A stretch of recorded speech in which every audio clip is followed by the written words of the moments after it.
வணக்கம். தனலட்சுமி ராஜா, மதுரை. தெரிந்த கோயில் தெரியாத ரகசியம். அருள்மிகு நறுங்குழல் நாயகி சமேத திருவரும்பீஸ்வரர் திருக்கோயில், திருவெரும்பூர், திருச்சி. திருச்சி தஞ்சை நெடுஞ்சாலை திருவெரும்பூரில் உள்ள மலைக்கோட்டை போன்ற வடிவமைப்பில் அமைந்துள்ள மிக பழமையான திருக்கோயில். சேட்டலைட் டெக்னாலஜி, நானோ டெக்னாலஜி மற்றும் கம்ப்யூட்டர் டெக்னாலஜி சயின்டிஸ்டுகள் வந்து வழிபட்டு செல்லும் நுண்ணறிவு மற்றும் அறிவியல் அறிவுக்கு ஆற்றல் கொண்ட இத்திருத்தலத்தில் இறைவனார் திருவரும்பீஸ்வரர் எனவும் இறைவி நறுங்குழல் நாயகி எனவும் அழைக்கப்படுகின்றனர். முன்னொரு காலத்தில் தாரகாசுரன் என்னும் கொடிய அரக்கன் முனிவர்களையும் தேவர்களையும் தோற்கடித்து தேவலோகத்தை கைப்பற்றினான். அசுரனுடன் அஞ்சிய தேவர்கள் பிரம்மனிடம் வந்து முறையிட பூலோகத்தில் இம்மலையில் சென்று சிவனை பூஜிக்கும்படி கூறினார். தேவர்கள் முனிவர்கள் தாரகாசுரனுக்கு தெரியாமல் பூலோகத்தில் எறும்பு உருவம் கொண்டு இத்திருத்தலத்திற்கு வந்து வழிபாடு செய்தனர். தேவர்கள் தலைவனான இந்திரன் 1000 கரு நெய்தல் மலர்களை கொண்டு சிவனை பூஜித்து வந்தார்.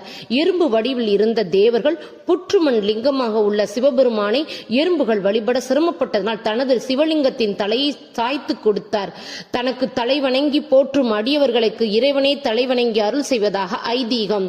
எறும்பு உருவில் இருந்த தேவர்கள் வழிபட்ட திருத்தலம். அதனால் இத்தலமானது எறும்பீசம் அல்லது திருவெரும்பூர் எனவும் சிவபெருமான் எறும்பீஸ்வரர் எனவும் பெயர் பெற்றார். மூலவர் திருவடிவமானது சுயம்பு மூர்த்தியான லிங்கம். பார்வைக்கு 2 பகுதிகளை பிரிந்திருப்பது போல் காணப்படுவதில் வலது பகுதி சிவன் அம்சமாகவும் இடது அம்பாள் அம்சமாகவும் காணப்படுகிறது. இந்த சுயம்பு லிங்கமானது சிவசக்தி லிங்கம் எனவும் பெயர் உண்டு.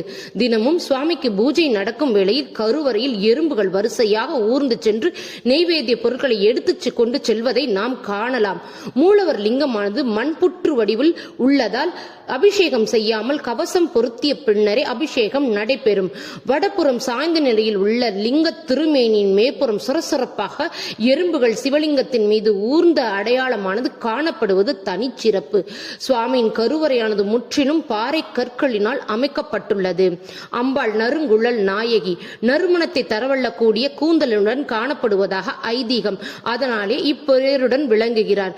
தினமும் அம்பாளுக்கு வெவ்வேறு அலங்காரங்களுடன் காணப்படுவது தனிச்சிறப்பு. இங்கு ஆதியில் வழிபட்ட அம்பாளின் திருவுருவச் சிலையும் காணப்படுகிறது.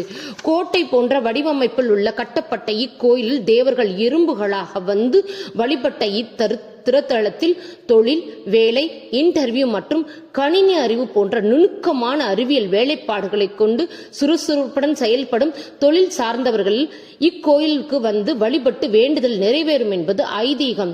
எறும்பீஸ்வரர் திருக்கோயில் 7/4/2025 அன்று 27 ஆண்டுகளுக்கு பின் குடமுழுக்கு வெறும் விமர்சையாக கொண்டாடப்பட்டது.